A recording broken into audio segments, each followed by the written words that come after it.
do, as you know, when you asked me to write it with you. But I'm really glad I did. So no, you've been you were the right person from the beginning, man. It was love at first sight. It was definitely it was a match made in, I don't know if it was heaven, but it's yet to be seen. Somewhere, somewhere, yeah. Yeah, absolutely, so. Absolutely. No, bro. One of the things that drove me to want to do this work was the fact that there was so much violence in community, and not just any old violence, but violence that feel like it was coming from everywhere. Mm-hmm. I mean, we're about the same age, right? Yep. So exactly the same age. I'll be 49 in September. Yeah. So just a little bit younger than you. Yeah, and I'll be 49 in June, and we often talk about how our exposure to culture kind of created an environment for us that kind of shaped our perception of the world when it came to kind of race and culture. Mm-hmm. I want to hear. I love how you talk about that in your own experience. Yeah, I think one of the things that that unites us is that we both have a love of hip hop, and we both came of age at that moment. Like how you said hip hop. Yeah, well, why all the P's? Hip hop. To hip hop, to the hip hop hippie. How does the hippie to the hip hop? No, that's Don't not stop. it. That's not I can't remember how it goes. I'm not going to rap on this podcast. That's for sure. That is definitely not Neither for sure. am I. That's not my I'll just say rap. We both listened to rap. Yeah. In the late '80s, early '90s. That's but kind of hip hop's the culture, right? Yeah. So it was more than just rap, right? Yeah. It was like the emotion and the stories being told by the rap, right? And I think I experienced it. I think one thing that separates us is that you experienced the culture, and I observed the culture. I was kind of outside the culture, looking in, and listening and learning. And I often say that I, as much of an academic as I am, I really learned sociology from the music, from I think the way that the culture was transmitted through the music had a really big impact on me, and really affected the way that I saw race, the way that I saw this country, the way that maybe I didn't understand it so clearly at the time, but as I learned more and as I saw more about this country, the lyrics from the music that I was listening to at that time, PE, Boogie Down Productions, KRS-One, Eric B. and Rakim, Living Color, those artists who were they weren't just boasting, they weren't just telling stories about their exploits, they were telling about life in black communities. And I think at the time I heard it and I said, here are people who struggle and still find joy and fight back, and are trying to communicate something, trying to tell me something, and I listened. So where were you listening from? Where I was born and raised? Where were you born and raised? I was born and raised in the suburbs of D.C. Yeah. Grew up in an upper middle class family in Potomac, Maryland. What made me relate to the music was my childhood wasn't happy. My mom died when I was very young. My dad remarried someone who was abusive, and I had a difficult childhood from the age of 3, basically into adulthood. Wow. And I, did things I maybe shouldn't have done. Got into things I shouldn't have gotten into. Always from a very kind of innocent place.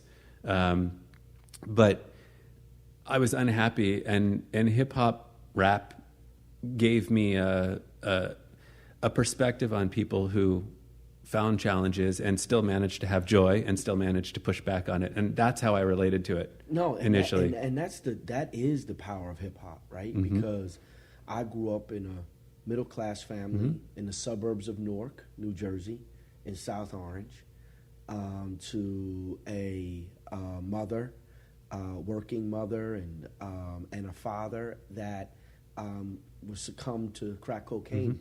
When crack cocaine was an epidemic in community, he fell to crack cocaine. So about 8 years old and beyond, 7 or 8 and beyond, was we didn't have, I often say we didn't have financial deficits. It was the emotional deficits that we grew. And where did I find, support? Where did I find examples of who I needed to be and how I needed to be it? My friend group, all adolescent boys, but hip hop.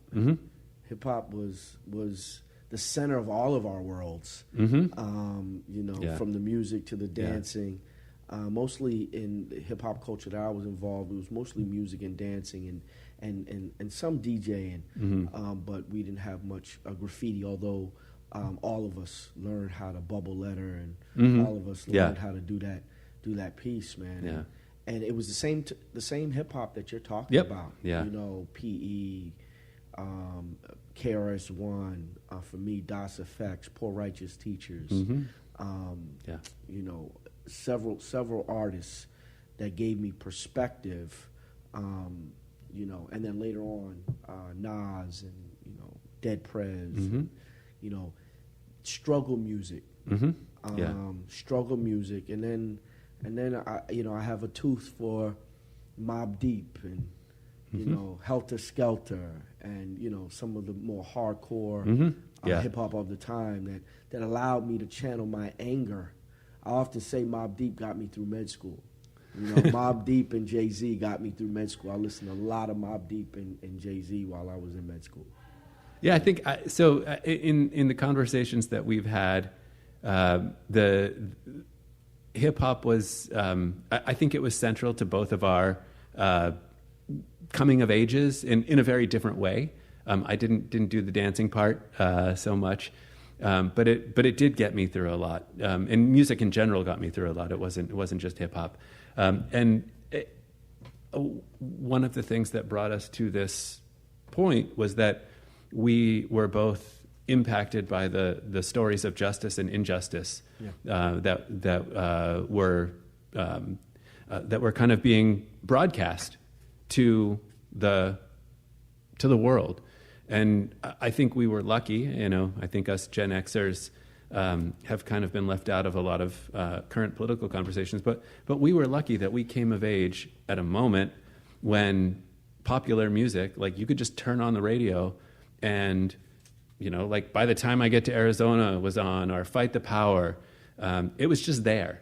And I think it united people across racial divides and across economic divides, but Jay, about these questions. I didn't realize that it did, right? I mean, I grew up with, in a mostly black and Jewish community in South Orange, right?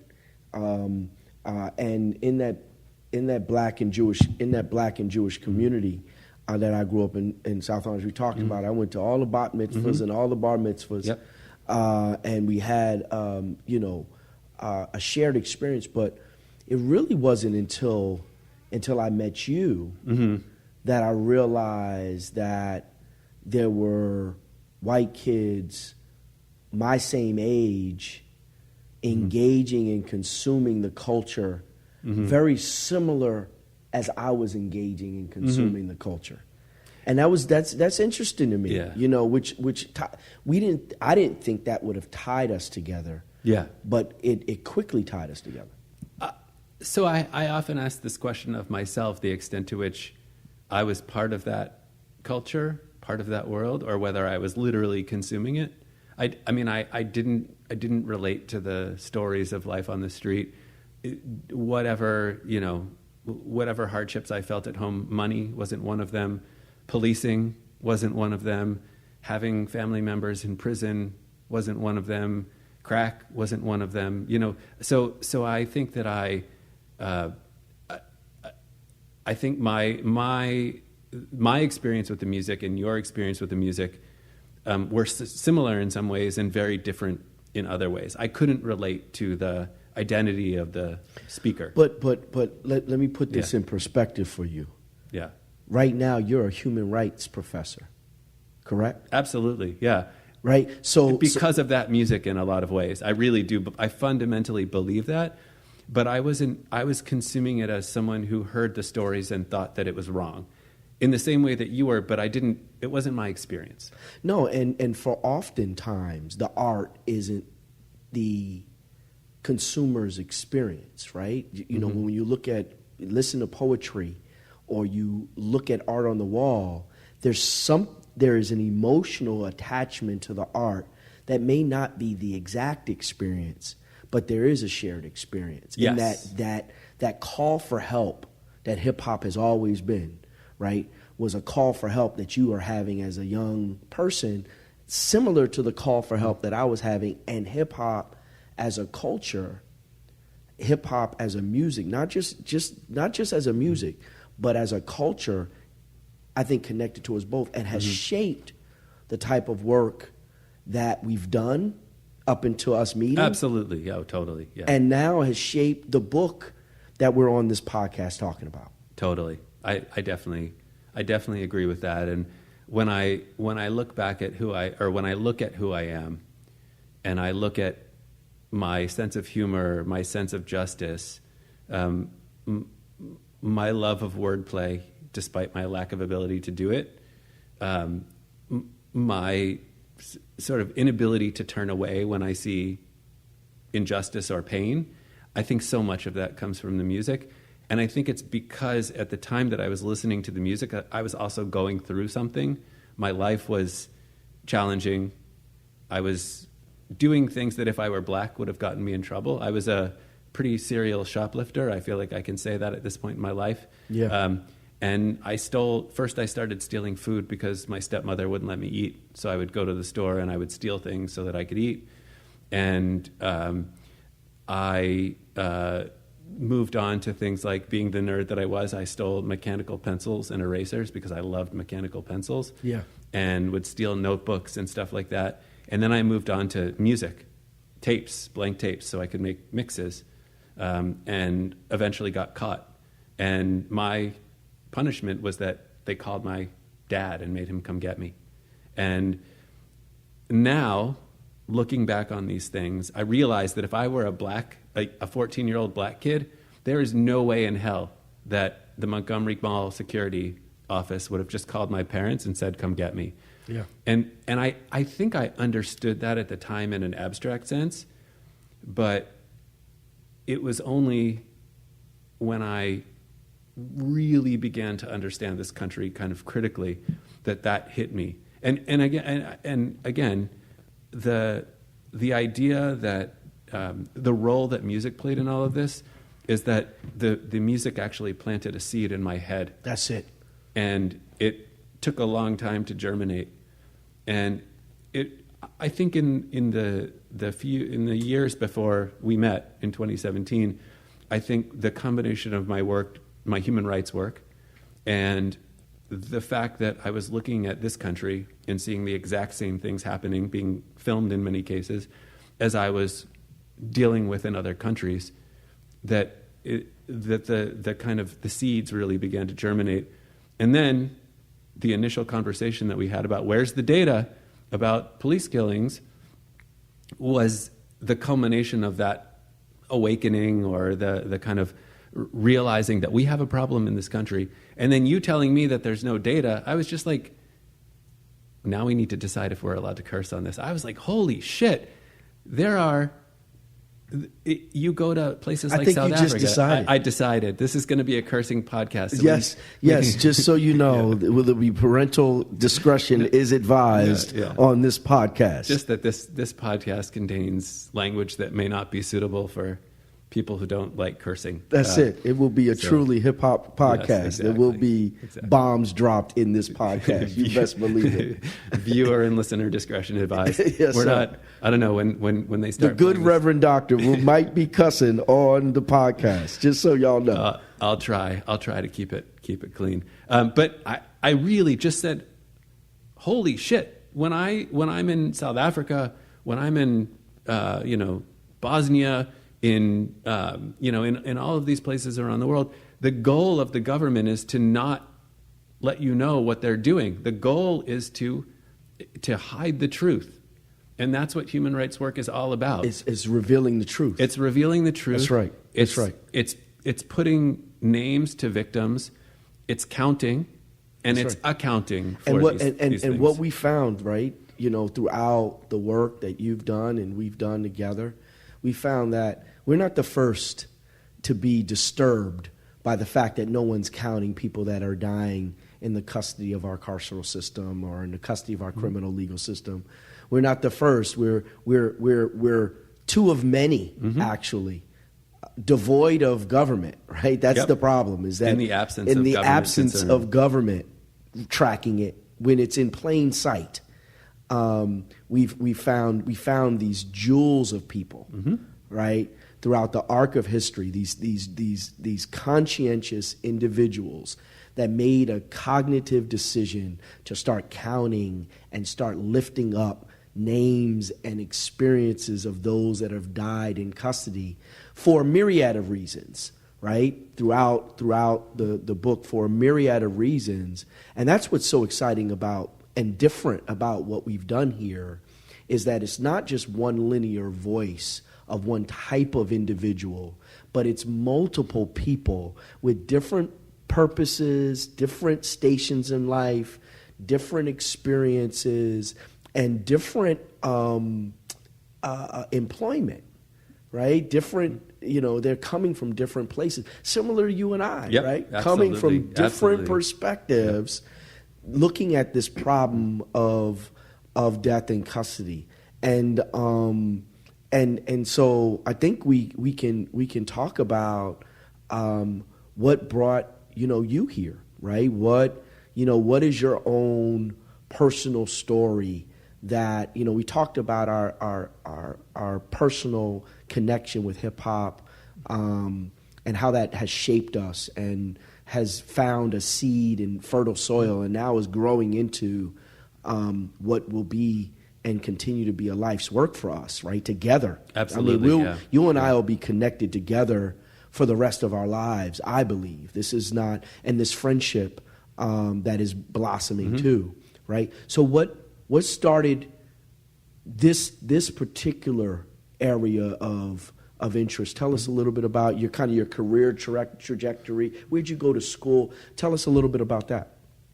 So I was gonna turn the tables on you, but I guess I have to. I did it already. To keep talking. So I after my crazy childhood in suburban Maryland, I eventually ran away once, lived with my grandparents for a while, ran away again, and moved in with Aunt Karen and Uncle Richie, who are going to be listening to this. So I apologize for the cursing and thank you. My aunt and uncle raised me from the time I was 14, kind of saved my life, to be completely honest. Gave me love when I didn't feel it from my father and obviously my stepmother and step siblings, and put me back together, and then sent me off to University of Michigan, where I studied biology. Didn't take a single history class. Took a bunch of anthropology, philosophy, political philosophy, and then in I think it was either my junior or senior year, I took a class in history of medicine, and it was taught by a guy named Martin Pernick, who kind of changed my world. He was one of those people that really changed the way that I saw the world. And the thing that I remember one thing distinctly from his class, which was his own work, if I remember correctly, or part of his own work. And that was that in the development of anesthesia, black people were seen to feel less pain, and were also seen to have a higher tolerance for pain, and so didn't receive anesthesia at the same level that white people did. And again, it was one of those things that kind of blew me away. Like, what would lead someone to think that someone with darker skin didn't feel pain in the same way that someone with lighter skin felt pain? At the same time, I was taking classes in biological anthropology. C. Loring Brace, another professor who really changed my world, and the class was really about the social construction of race. And so at the same time that I was learning that there were these white medical doctors who didn't think that black people felt pain in the same way, and so didn't need anesthesia in the same way as white patients. And at the other time, in the other place, I was learning that race is just a social construction, and that if you actually walked from the equator south and north, you would see these lines of skin color changing over time. Like you wouldn't really notice it. The gradations were so imperceptible of the people who are actually native to those places. And I was also wondering why this is going to be a long story. Try to keep it in 5 to 6 minutes. 5 to 6 minutes. All right. Skip ahead, B. All right, I'll skip ahead. So we'll just... We got to put that in the podcast. Skip ahead, B. Speed it up double time. Come on, man. So, it's funny. I'm actually reconstructing it as we go along. And the thing about it is that I'm learning so much. Yeah. So keep it going. I mean, we're here. So this is good. So I was learning all of that, and then I was studying biology. And in biology, I was only learning the genetic stuff. I don't know anything about ecology, or I did take an ecology class. I don't know about plants or animals or anything. I only know about DNA. And so that, like, all of these things were kind of coming together. And to make a long story short, I decided to actually study the history of biology, and the way that all of this genetic diversity ends up coming into the legal system through DNA identification. So the idea that some of this DNA is so unique to us as individuals that we can use it to identify. When around that history of biology and DNA, and you looking at DNA as this kind of surrogate marker, around what year was that? So I was at Michigan from 92 to 96, and graduated in December 95. And then, so this was all in the mid to late 90s during the period of the Human Genome Project. Okay. And early discussions about the Human Genome Diversity Project, like we're sequencing one white person, and maybe we need to sequence more. And so so all of these things were kind of coming together, and then it was right around when I was in graduate school. I had just finished my classwork, and I moved to Boston to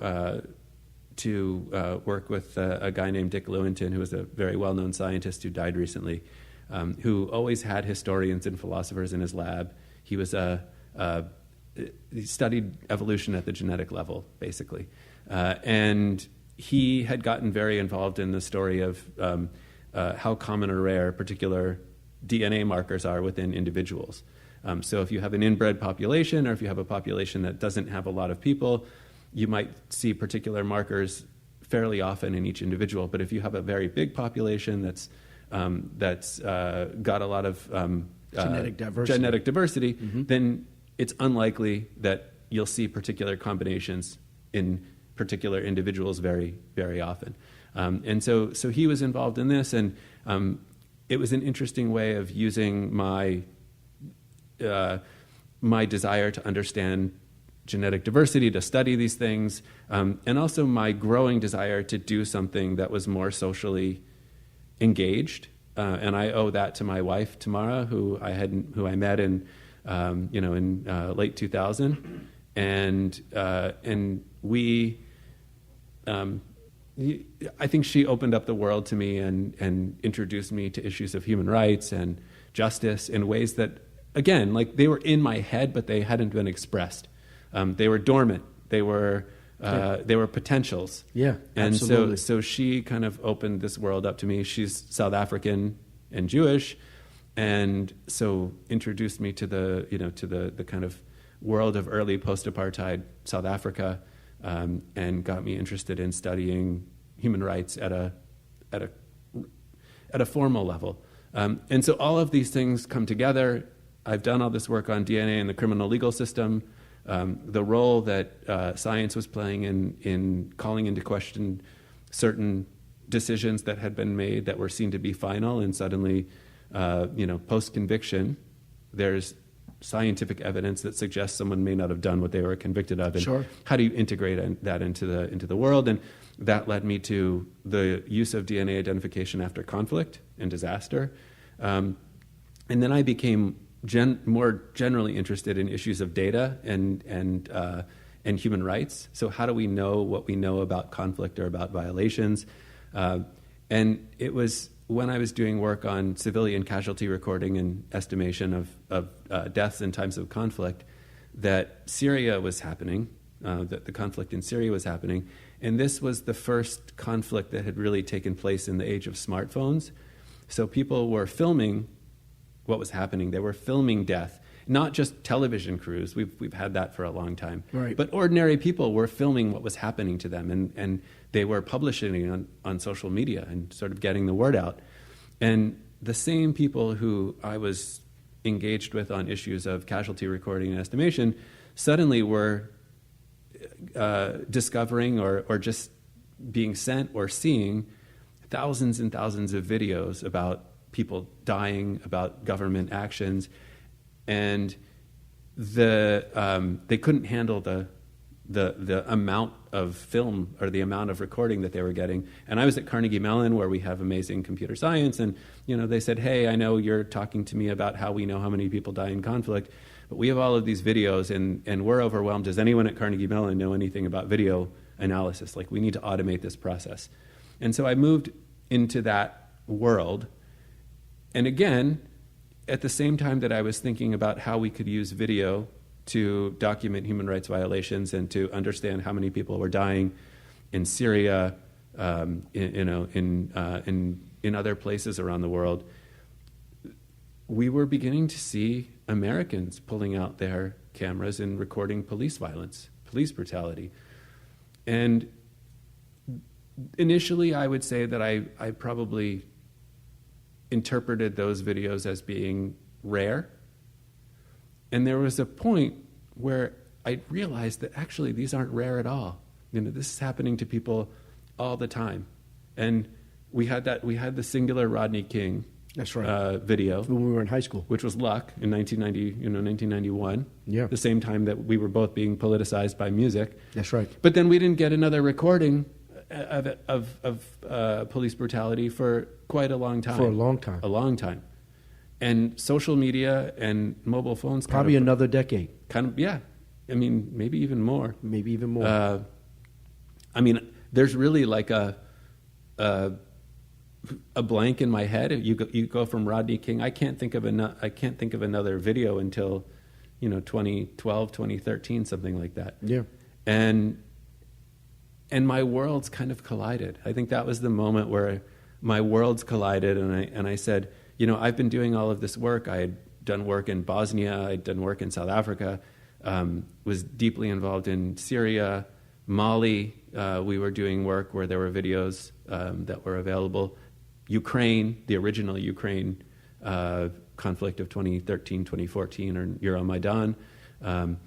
And I was doing that work, and I was working with human rights activists all over the world.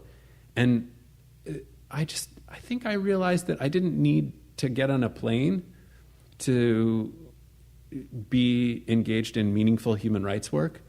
I just had to walk a few blocks.